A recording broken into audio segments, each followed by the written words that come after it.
Good morning, teachers of little ones. I wanted to share with you this morning a lesson that I was doing with constellations with 2-year-olds. And you're like, constellations with 2-year-olds? What the heck are you thinking? But it had its highlights, and it had some hard times this morning, especially with our little twos versus our big twos. It makes a huge complete difference.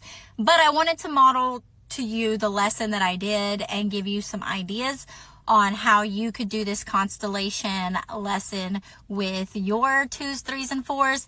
As the week progresses, I'm excited to see how the lesson progresses with the older the kids get that I work with. But for the 2s, my main goal today was just to get them to understand that when you connect the lines for the stars, you connect dots, that it makes different shapes, and those different shapes can look like different things. And I tried to connect it with things that they may see in their real world, or that they're learning in the classroom already. So to introduce the lesson, first getting their attention or what have you, I did my typical, like shaking the wiggles out of their legs, or doing their legs, doing bicycles, taking their hands, touching their heads, touching their shoulders, touching their knees, touching their belly, touching their cheeks, whatever it is to try to get their focus on me. And then when I was having them make their hands do different shapes, I had them make a diamond shape. And the classes have been learning about space. Space is the science theme for the child care center that I am going into. And so we've sung Twinkle, Twinkle, Little Star a couple times already. And so I had us go ahead and sing Twinkle, Twinkle, Little Star using hand motions. I just do Twinkle, Twinkle like this. What I wonder what you are. Or in some of the classes, if they already have been like singing the song and making hand motions, then they were touching to their heads, I wonder what you are. And then up above the world so high, like a diamond in the sky, twinkle, twinkle, little star, how I wonder what you are. So after we sing Twinkle, Twinkle, Little Star, today was my first day, so I ended up trying to improvise right after that, because a little one came in and he was carrying a really big stick, and I wanted to get the stick from him and trade out something that he could have. And part of the lessons today uses pretzels, so I kind of got out of order, and it caused a little bit more chaos than what I wanted to. So typically what I want to do going in from singing the song, is to show them now these little stars. I wanted to make a connection with them. I went camping personally this weekend, and while I was camping, I found this really cool, it's called a Mapdana. And if you were to want to order one, I'm not affiliated or sponsored. I just bought this at the campsite. What was his name? Hiker Hank at www.trailhankie, HANKIE.com. And you might be able to buy this, I'm assuming, on his website. And so this is a stargazing bandana. It actually glows in the dark, and it was really cool to be able to see it at night. And then it shows the different shapes on there that you can see. And so I wanted to pick some more simpler shapes to do with them. And then it also breaks it down on like culturally what they were seeing in the sky and what they began to call these things. So let me move forward real quick. So I just drew some circles on the whiteboard, and then connected the lines, and then asked them, what do you see? So if I drew the 3 and connected the lines, it looks like a triangle. So that one's pretty easy. But I try to get them to say other things too, like maybe a teepee or a tent or a roof of a house, something that is also triangle shaped. Then I drew them on each corner and connected them to make the X. And what else do you see? And some kids named some different things for that. I drew it to look like a house, and connected the lines. What do you see? To have them answer all of those different things. I drew a few different letters on there, all just to get their wheels spinning. So when I'm drawing it on there, when I was showing them this, that's when I introduced the word constellation. And even with 2-year-olds, having them repeat constellation back, several of them were able to. The little 2s, I didn't even really use the word constellation. They're just still learning so much vocabulary, but I probably could have. It just got a little chaotic, and so my brain was just like in all whacked order. You know how it is as a teacher. But with the older twos, it worked really well, and they were saying constellation. You could even clap out constellation with syllables, just to teach them this like really big, long word. And that constellations is just when you connect the dots of the stars and it makes a picture.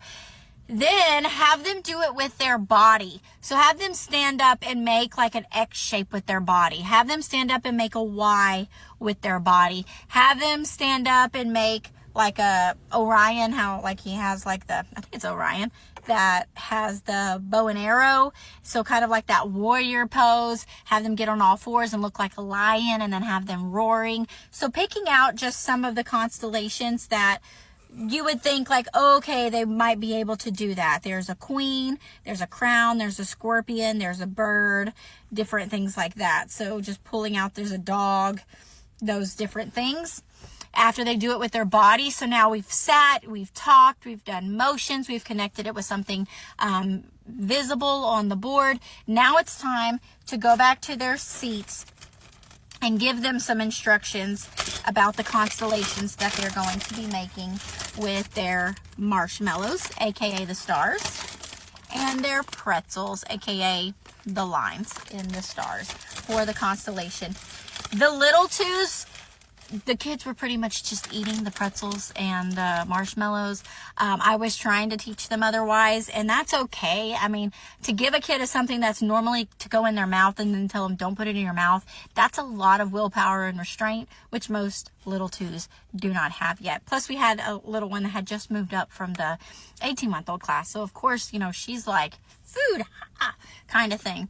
And then we have like a couple that just put everything in their mouth in general. So to try to stop that, I was just guiding them and showing them. So the first thing that we were trying to do was just even stick the stick on the marshmallow. And believe it or not, like that's, some of the constellations just look like that. They're just straight up lines like that, or like this. So we were going through and I was like, what does it look like? They're, oh, it looks like a lollipop, or it looks like a cake pop, or it looks like an axe or a hammer, something like that. Then when we stuck it on the other end, like it looks like a workout thing or a baton. So whatever it is in their little head that it looks like. Then we connected some more. Okay, it could look like shapes, like letters, letter V. It could look like the letter L. It could be the beginning of a triangle. A lot of the kids were calling it a triangle, even though it wasn't connected all the way. So when they started doing that, then I was showing them how you can connect all three. It's hard to do in the car like this, but connect all three and make the triangle like this. For some of them, I went to them and showed them how to make the letters in their name. If they had a T or a Y or an M, A, there's so many different letters that you can make with the stick pretzels. And then we put the marshmallow on afterwards, trying to get them to all like stick in together for a 2-year-old. That's complicated. I'm hoping to have it a little bit more with the 3s and the 4s. So after they made, like, some of them just straight up did this. Like they just did this with all of them. And that was okay. Some of the older 2s were actually taking these and making houses out of them, making rainbows, making bow and arrow shapes, making castles. Even if it didn't look exactly like it, to them, they were saying that that's what it is. Or they were making squares, or they were making triangles. So to me, that is huge. And we just kept using the word constellation, constellation, constellation as we were talking. The teachers in the room were kind of fiddling with it, making their own. The kids kind of mimicking after that. So just a cute little lesson.